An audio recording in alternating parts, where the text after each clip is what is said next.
नमस्कार दोस्तों, मैं शशांक दुबे आप सभी व्यूअर्स का एक बार फिर से अपने चैनल सनातन एंड साइंस पर स्वागत करता हूं। आज का विषय है नाम जप वर्सेस तामसिक साधनाएं।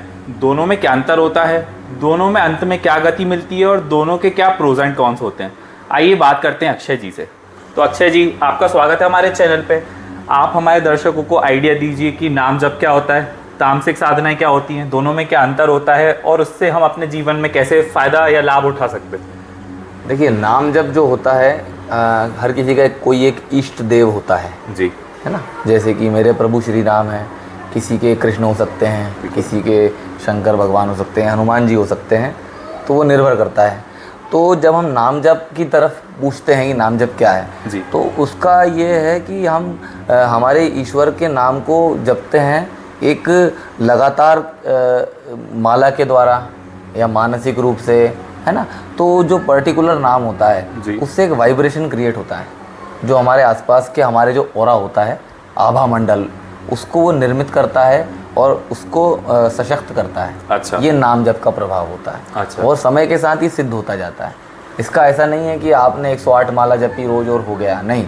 नाम जप का अर्थ ये है कि आपकी भावनाएं कितनी शुद्ध हैं, अपने ईश्वर के प्रति आप कितने समर्पित हैं और आप उन पर कितना विश्वास करते हैं कि वो आपको खतरा होने पर आपकी सुरक्षा करेंगे, है ना।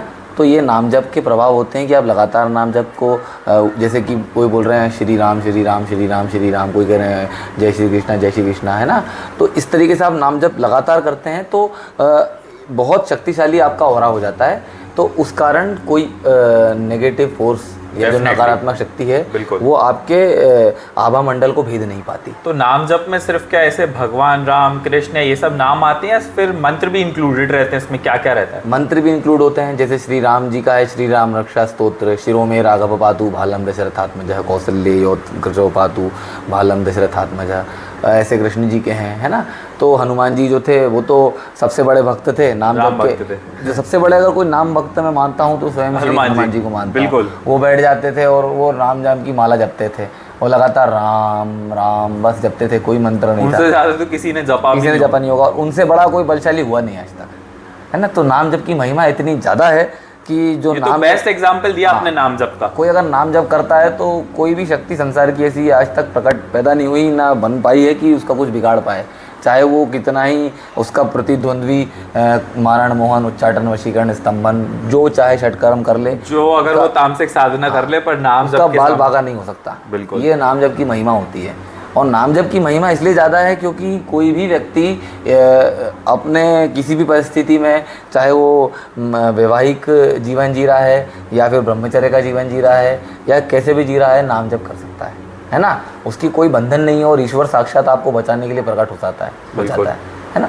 तो ये नाम जप की महिमा है जी। और इसका, हाँ, अब आप थोड़ी देर पहले पूछ रहे थे कि इसके साथ क्या था, तामसिक साधनाओं में ऐसा होता है, अगर आप तामसिक साधनाएं करते हैं तो वो लक्ष्य से प्रेरित होती हैं, है ना।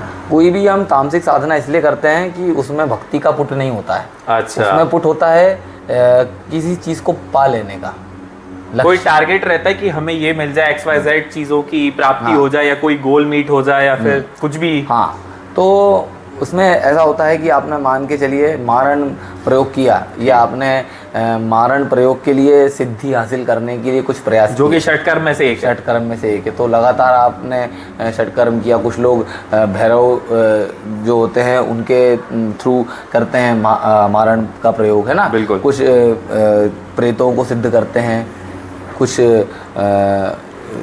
चुड़ैल चांडाल, इन लोगों को बुलाते हैं ना, निचली योनियों की, बिल्कुल, है ना, इनकी साधनाएं करते हैं। तो इस साधनाओं में होता क्या, शक्ति तो बहुत मिल जाती है, चमत्कार भी देखने को मिलते हैं, ये लोगों का अहित भी बहुत जल्दी कर देते हैं, है ना।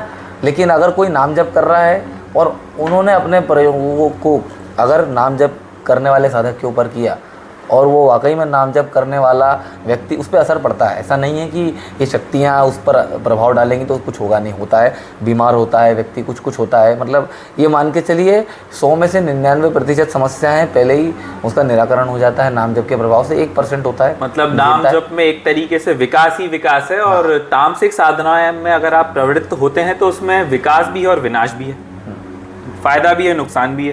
तो और जैसे नाम जब आता है अपना सात्विक में, तामसिक साधना आती है, तामसी साधनाओं के अंदर मतलब, तो तामसिक साधना में इंस्टेंट फायदा कैसे हो जाता है और उसमें नुकसान भी क्या होता है, थोड़ा इस बारे में बताइए। तामसिक साधनाओं में आपको अनुभव बहुत जल्दी मिलते हैं।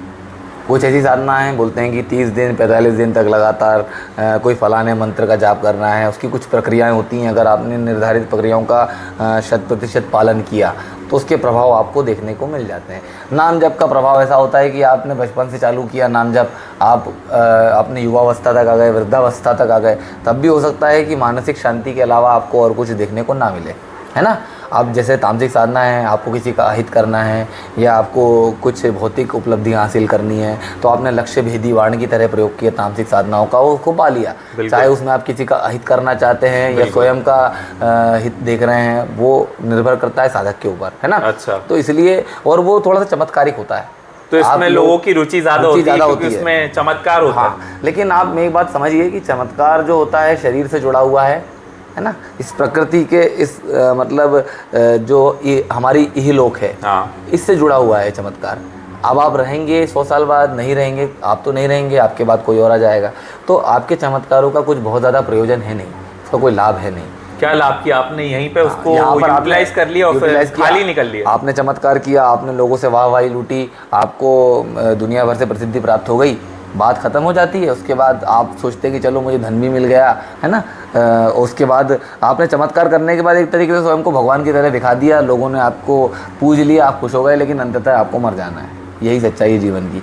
नाम जप में ये होता है कि जब आप बचपन में पहली बार नाम जप प्रारंभ करते हैं, तब से आपको ये जानकारी लग जाती है कि जीवन का अंत वैसे ही होना है जैसे सबका होना है। तो आप ईश्वर को ढूंढने में अपना सारा का सारा प्रयोजन लगाते हैं, प्रयास करते हैं। सबसे बड़ी बात ये होती है कि जब आप नाम जप करते हैं तो आपकी आत्मा शुद्ध होती है, तो जो सोल पर्पस होता है लाइफ का, आपको वो क्लियर हो जाता है।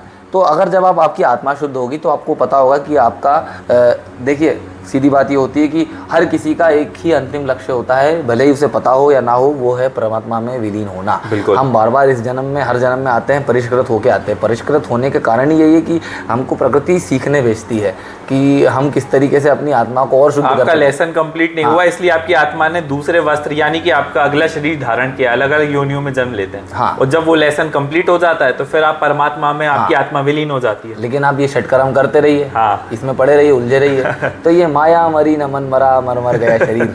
बिल्कुल तो वही आप करते रहिए, कोई दिक्कत नहीं है। कब तक करेंगे? फिर दोबारा जन्म लेंगे, फिर दोबारा इसी चक्कर में फंसेंगे। तो जैसे षटकर्म कर रहे हैं खुद के भले के लिए, लोगों के भले के लिए, और एक षटकर्म कर रहे हैं आप दूसरों के विनाश के लिए, तो उससे भी फर्क पड़ता होगा ना।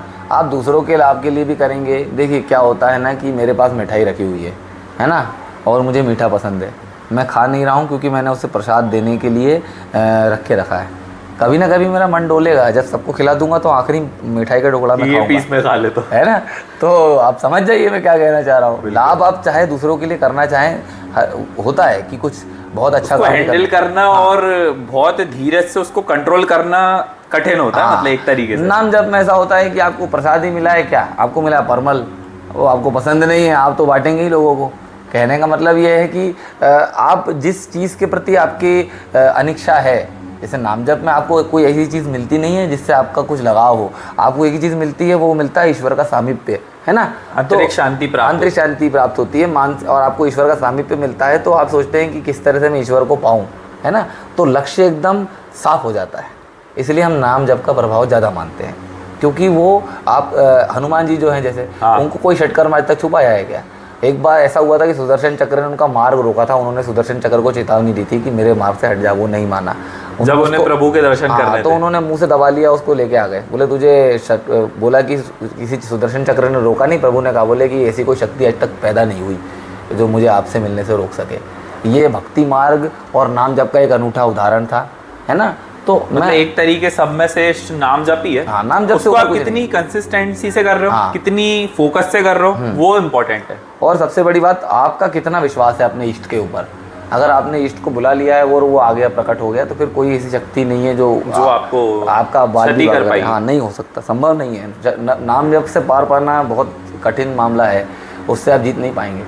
इसलिए हम और नाम जप मंत्रों की भी तो यही साइंस है कि उसमें जो ओम ह्रीम शाह फट या ये सब जो अपन शब्द का उच्चारण करते हैं तो ये एक वाइब्रेशन क्रिएट करते हैं। तो इसमें ये अपने आप से एक साइंस है कि ये जब अपन बार बार क्रिएट करते हैं तो उससे अपने आसपास ऑरा क्रिएट होता है, आभा मंडल बनता है, तो उसका वो इफेक्ट देखने को मिलता है। अपन जैसे 432 हर्ट्ज की फ्रीक्वेंसी का म्यूजिक सुनते हैं या अलग अलग हर्ट्ज की म्यूजिक सुनते हैं तो उससे जैसे फीटा वेव्स होती है, अल्फा वेव्स होती है, तो उससे क्या रिलैक्सेशन होती है या कोई मेडिटेशन के लिए होती है। तो यही मतलब नाम जप का भी प्रभाव होता है। उससे सिर्फ भक्ति योग ही नहीं होता, उससे आपको कहीं ना कहीं हीलिंग होती है, आपके जीवन में आप आगे बढ़ते हैं, ग्रोथ होती है, आपके जो थॉट्स और विचार होते हैं वो भी अच्छी जगह जाते हैं, ना कि दूसरे को दबाने में जाते हैं। आप खुद को उठाते हो, दूसरों को नहीं दबाते हो। सही बात है। तामसिक में क्या होता है, आप दूसरों को भी दबाते रहते हो साथ में। बिल्कुल सही बात है। तो जैसे एक और चीज़ है, जैसे कुछ लोग होते हैं जो बोलते हैं हम दोनों कर सकते हैं, हम भक्ति मार्ग भी कर रहे हैं, तामसिक भी कर रहे हैं, हम नाम जप भी कर रहे हैं और किसी का मारण भी कर रहे हैं। तो इसमें क्या कॉम्प्लेक्सिटीज होती है, क्या ये सही है? मेरा ये मानना है कि आपको एक खोजी के तौर पर हर चीज़ का एक बार उपयोग करके देखना चाहिए, ट्राई करना चाहिए। ट्राई करने में कोई बुराई नहीं है, लेकिन आपको हमेशा अपना जो ओरिएंटेशन है सात्विक की तरफ पर लेकर जाना चाहिए, क्योंकि रुझान वही है। आपकी आत्मा की शुद्धि ही हर एक मार्ग का अंतिम लक्ष्य है। वो तामसिक साधना रिस्की है तो उसका हिसाब भी कभी ना कभी चुकाना पड़ेगा। कट नहीं, अगर आपने मान के चलते हैं, अगर आपने वो साधना की, तामसिक साधना की और आप उसमें सफल भी हुए, और उसके बाद अगर आपने उसको बहुत अच्छे तरीके से सहेज कर रखा, ये परमाणु बम को बनाकर रखने जैसा है। बिल्कुल। अगर आपने संभाल के रख लिया तो लोग आपसे डरेंगे भी, भय भी खाएंगे, और सबसे बड़ी बात अगर आप उसका, अगर आपको कंट्रोल होगा तो आप उसका दुरुपयोग भी नहीं करेंगे। लेकिन बहुत कठिनाई होती है, हम सामान्य व्यक्ति हैं, हमें क्रोध भी आता है, गुस्सा भी होते हैं, सब कुछ होता है, तो हम भगवान नहीं है ना बन सकते हैं। इसलिए हम बोलते हैं कि हम वो काम ना करें जो हमारे प्रभाव से या हमारे हाथों से बाहर निकल जाए चीज़ें, बिल्कुल, तो संभालना मुश्किल हो जाता है, इसलिए हम मना करते हैं। बाकी कोई अगर स्वयं को इतना कैपेबल समझता है, सामर्थ्यवान समझता है, तो उसे प्रयास करना चाहिए, कोई दिक्कत नहीं है। और हम होते भी कौन है रोकने वाले, किसी के मार्ग को बाधित करने वाले। नाम जप में तो ऐसा कोई नुकसान भी नहीं कि कुछ दिक्कत हो जाएगी उससे। सही बात है, उसमें नुकसान इसलिए नहीं क्योंकि वो नाम जप जो है सीधे परमात्मा से मिलने का एक जरिया है ना, साधन है।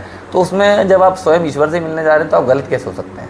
और वो मार्ग में आपकी जो अड़चनें आती हैं उसको बचाता भी आपको उन चीज़ों से, है ना। इसलिए हम बोलते हैं कि आपको नाम जप करना चाहिए। मैं बार बार नाम जप के पीछे क्यों पड़ा हूँ, क्योंकि ये प्रारंभिक अवस्था है, प्रारंभिक सीढ़ी है आपको योग की तरफ खींचने के लिए। हम मुख्य बात ये है कि हम अपनी आत्मा को शुद्ध करना चाहते हैं, इसलिए हम ये सारी चीज़ें करते हैं। आप सुन भी इसलिए रहे हैं, इस वीडियो में देख रहे हैं हमें, क्योंकि आप कहीं ना कहीं अपनी आत्मा को ढूंढ रहे हैं। आत्मा की खोज नाम जप से बहुत सरल हो जाती है। आप मत जाइए उधर दूसरे रास्तों पे, तामसिक मार्गों पे जाएंगे, भटक जाएंगे। लालच है, शॉर्ट टर्म में आपको फायदा दिखता है, जल्दी रिजल्ट्स दिखते हैं। आपने जैसे स्टार्टिंग में ही बताया था ना कि सात्विक में या नाम जप में बहुत समय लगता है, तो वैसे ही है कि कोई पैदल यात्री अपने रास्ते में जा रहा है, फूल बिछे हैं, पर वो धीरे धीरे जा रहा है, उसको शांति है और उसका कोई नुकसान नहीं, एक दिन वो रास्ते पे पहुंचेगा। पर तामसिक मार्ग या ये वाली साधना जो उग्र साधना होती है या फिर मारण मोहन प्रकार इस टाइप की चीज़ें होती है, ये एक उस टाइप की यात्रा है जैसे आप प्लेन में जा रहे हैं, ये जल्दी पहुंचा देती है, लेकिन इसमें कई बार जान होता है, क्रैश होने का चांस भी रहता है। उसी प्रकार की बात हो गई है। सही बात है। शॉर्टकट अपनाएंगे कुछ, उसके तो आपको नुकसान प्राप्त हो, रिस्क रहती है, रिस्क रहता है। रिस्क और रिवॉर्ड दोनों है। अब आप देखिए, आपको रिस्क में रिवॉर्ड मिलता है या आपको हानि प्राप्त होती है, और गारंटी भी नहीं है उसमें कि अपन लक्ष्य तक पहुंच पाए। एक चीज़ और है कि वैसी ऊर्जाओं से मत खेलिए जो संभालना कठिन हो। बिल्कुल, है ना। ऊर्जा अचानक आती है, तो अचानक ऊर्जा आती है तो कई बार लोग बागों को हमने पागल होते हुए देखा है, मानसिक रूप से विक्षिप्त होते हुए देखा है। ये तो देखा है हमने, इस बारे में हमारे अनुभव है, तो अनुभव के आधार पर हम बोल रहे हैं। ऊर्जा तो बड़ी चीज हो गई, लोगों की लाइफ में सक्सेस आती है तो वो उसको ही कंट्रोल नहीं कर पाते, उनका व्यवहार समाज के प्रति और जो उनकी सोच रहती है वो एकदम परिवर्तित हो जाता है। सही बात है। तो धीरे धीरे हम ऊर्जा को संभालते हैं, हमारा शरीर भी उसके लायक हो जाता है। अब ये तो यही बात हुई, आपने स्टीरॉइड डाला बॉडी में और अचानक से आप वेट उठाने लगे, 40 किलो के डंबल उठ तो जाएंगे, मगर कौन से टिश्यूज हर्ट होंगे वो नुकसान भी है, उसमें नुकसान रिस्क है, उसको हैंडल करना कठिन है। हाँ, तब आपको लगता है कि अगर स्टीरॉइड ना लेते हुए मैंने आराम से मेहनत करते हुए शनै शनै बढ़ता और इस वजन को उठाने की क्षमता हासिल करता, तो नाम जब देसी खाने की तरह, चने की तरह, मल्टीविटामिन की तरह डेली खाओ, एकदम से आपको बहुत फायदा नहीं दिखता, पर बाय स्लो बाय टाइम आपको उसमें चीजें अनुभव होती है। और मेरा ये मानना है कि भौतिक बहुत ज़्यादा प्राप्ति कर भी लेंगे आप, वो भौतिक प्राप्ति के हम खिलाफ नहीं है, तरीका सही होना चाहिए।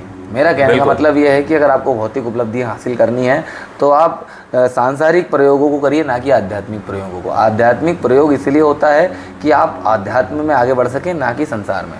मतलब तामसिक साधना एक तरीके से आध्यात्मिक है, हाँ, लेकिन उससे कर रहे हो आप सांसारिक काम, बिल्कुल बिल्कुल सही तो वो तो गलत हो गई ना बात। हाँ, इसीलिए दिक्कत तो यही है तामसिक साधनाओं में कि वो आध्यात्मिक, उसका जो प्रकृति आध्यात्मिक है और लेकिन कर्म उससे सांसारिक कर रहे हो। हाँ, क्योंकि एक आपको एक ऑप्शन मिल जाता है, एक विकल्प मिल जाता है कि इससे ये भी प्राप्त हो सकता है, करके देखना है क्या। जैसे अर्जुन जब इनको वनवास हुआ था, इन लोगों पांडवों को, हाँ। तो अज्ञातवास में ये अर्जुन जी इंद्र के पास गए थे साधना के लिए, तो उनको बहुत सारे अस्त्र दिए इंद्र ने। तो जब वापस लौट के आए तो सब लोग, भाई लोग बहुत खुश हुए, तो उन्होंने कहा क्या लेके आए तुम? तो उन्होंने कहा मैं बहुत सारे अस्त्र शस्त्र लेके आया हूँ, इससे अलग अलग चमत्कार हो सकते हैं। तो उन्होंने बोला करके दिखाओ। तो उन्होंने भाइयों को मस्ती मजाक में, खुशी के लिए और शो के लिए सिर्फ वो करके दिखाने वाले थे कि इतने में आकाशवाणी होती है। वो बोलते कि अर्जुन, ये अस्त्र शस्त्र खेलने की वस्तु नहीं है, इसको सिर्फ युद्ध में और धर्म की रक्षा के लिए प्रयोग करो। तो अर्जुन जैसे तपस्वी जिनको श्री कृष्ण भगवान का सानिध्य प्राप्त हुआ है, उनका मन भी एक बार भटक गया था, इतनी एनर्जी, इतनी शक्ति ग्रहण करने के बाद। सही बात है। तो आम आदमी तो उसको कैसे ही हैंडल कर पाएगा। वही बात तो है। इसीलिए हमने कहा कि आप नाम जप पर रहिए, स्थिर रहिए नाम जप पे, और निरंतर उसका जाप करिए, अपने इष्ट का निरंतर उसको पुकार करिए। कभी ना कभी वो आपको जरूर मिलेगा। नहीं मिलेगा तो किसी और जन्म में मिलेगा। ये तो अनंत जीवन की साधनाएं चलती रहेंगी, निष्फल नहीं होता, कोई भी प्रयोजन निष्फल नहीं होता, प्रयास करते रहिए। बिल्कुल। तो मतलब सबसे बेस्ट यही है कि हर व्यक्ति को नाम जप करो, अपनी लाइफ में डेली काम करो। नाम जप में ये भी है ना कि कोई ऑफिस जा रहा है या कोई गृहिणी है या कोई घर का काम कर रहा है, XYZ आपकी लाइफ में कोई भी काम हो, कहीं भी करो, नाम जप में क्या शुद्धि रखना है और नाम जप करना है। बिल्कुल। तामसिक साधना में तो बहुत बाकायदा उसके बहुत स्ट्रिक्ट रूल्स होते हैं, उसको फॉलो करने पड़ते हैं। गलती होने पर वही है, मैंने कहा था, सजा मिल जाती है, मानसिक विक्षिप्तता, कई बार जान जाने का भी खतरा होता है। ऐसा सुना है मैंने, तामसिक साधना करने वाले कहीं छोटी गलती हो गई तो वो पागल हो जाते हैं या उनका कुछ हो जाता है गड़बड़, ऐसा कुछ? बिल्कुल ऐसा होता है। वो होता क्या है, इसको हम वैज्ञानिक दृष्टिकोण से देखें तो एकदम से आपने ऊर्जा का ग्रहण किया है ना, हैंडल नहीं कर पाया, आप उसको झेल नहीं पाए, आपका शरीर झेल नहीं पाया। तो क्या होता है कि जैसे रिएक्टर फटते हैं, परमाणु बम के रिएक्टर जो फटे थे लास्ट टाइम, परमाणु रिएक्टर था, नाम बोल रहा हूँ, 1986 में हुई थी जो त्रासदी हुई थी यूक्रेन में, है ना। तो यही हुआ था उस टाइम पे, एकदम से बहुत ज़्यादा लोड पड़ गया था, धमाका हुआ था, और चरनोबिल रिएक्टर जो हुआ था वो यही हुआ था। तो बेसिकली जो तामसिक साधना है वो इसी तरह की चीज़ें हैं कि आप एक परमाणु बम से खेल रहे हो, आपको उसकी कार्यविधि पता नहीं है, स्वयं भी हानि पहुंचा सकता है, कार्यविधि पता नहीं है, और आपने उन चीज़ों से खेला। मैं बार बार कहता हूँ कि उन चीज़ों से मत खेलिए जिनके बारे में आप ज़्यादा जानकारी नहीं रखते, या फिर सर्वश्रेष्ठ गुरु हो, हाँ बिल्कुल, जो आपको मार्गदर्शन करें कि भाई इसको ऐसे करना है, ऐसे नहीं करना, अब ऐसे करना, अब इसकी इंटेंसिटी बढ़ानी है। मगर समस्या वही है कि आप कैसे जान पाएंगे कि एक योग्य गुरु है ये, बिल्कुल, है ना। मतलब एक सांसारिक जो सामान्य, ये भी अपने आप में इसका टेक्निकलिटी है। अब एक बात बताइए मुझे, आप सामान्य व्यक्ति हैं, घर परिवार में रहते हैं, आप सुबह से लेकर शाम तक आप जॉब कर रहे हैं, फिर आके अपने घर परिवार को भी देख रहे हैं, आपको लगता है कि आप इतना कर पाएंगे कि ढूंढेंगे जाके कि ऐसा कोई गुरु मुझे मिल जाए? नहीं हो सकता। मतलब एक तरीके से नाम जप ही सर्वश्रेष्ठ मार्ग है। बाकी जो दूसरा मार्ग है उसके बारे में हम बिल्कुल नकारात्मक दृष्टिकोण नहीं रखते हैं, लेकिन बस बात सिर्फ इतनी सी है कि आपको उस तरीके के विशेषज्ञ प्राप्त हो जाए तो आप बात करिए। और सबसे पहले अपने आप से प्रश्न करिए कि आपको ये करने की जरूरत है, मतलब तामसिक साधना या कुछ आप उग्र साधना कर रहे हैं तो आपको इससे क्या हासिल करना है, और इसकी आपको डेफिनेटली कोई ज़रूरत है या फिर सिर्फ चमत्कार के लिए या चंद आकांक्षाओं के लिए आप ऐसा प्रयोग कर रहे हैं अपने जीवन में। आपको अगर खुद के दिल पे हाथ रख के पूछेंगे तो पता चलेगा कि वो वाकई में सिर्फ स्वार्थवश ही ये सारे काम कर रहे हैं। क्योंकि मुझे बताइए ना, इसके अलावा ज़रूरत क्या है? वो एक चार्ली चैपलिन ने बोला था, किसी ने बोला था कि जब आपको कुछ गलत करना होता है तभी आपको शक्ति की ज़रूरत पड़ती है। अगर मैं नाम बोल रहा हूँ तो I am really sorry for that, मगर ऐसा ही होता है। गलत करने के लिए अक्सर लोग शक्ति ढूंढते हैं, अदरवाइज आप सात्विक साधनाओं के दम पर, योग मार्ग के दम पर जा सकते हैं, और अंत में अच्छा करने के लिए तो सामान्य मनुष्य भी अपने लेवल पर कुछ अच्छा कर ही सकता है। बिल्कुल सही बात है। और दूसरी बात यह है कि मैं बार बार अभी भी इसी चैनल पे, इसी वीडियो में ये बार बार बोलूँगा कि आपको सभी मार्ग अंत में मिलकर एक ही जगह पहुँचेंगे, जो होगा योग मार्ग। ये आप तय रखिए बात, आपको आना वहीं पड़ेगा। आप चाहे प्रयास कर लें, चाहे जहाँ से आएँ, आना आपको योग मार्ग पर, अंततः वहीं आपका ठौर ठिकाना है। हाँ, आप चाहे नाम जप से आएँ, चाहे आप भक्ति मार्ग से आएँ, चाहे तामसिक साधना से आएँ, चाहे किसी और तरीके से आएँ, अंत में आपको वहीं वो सुप्रीम जो पावर है वो योग मार्ग से आपको प्राप्त होगी। वहीं आपको आपका अंत वहीं पर होगा। अच्छा, तो दर्शकों आज के वीडियो में सिर्फ इतना ही। और ऐसे वीडियोस देखने के लिए चैनल को लाइक करिए, शेयर करिए और सब्सक्राइब करना ना भूलें। धन्यवाद।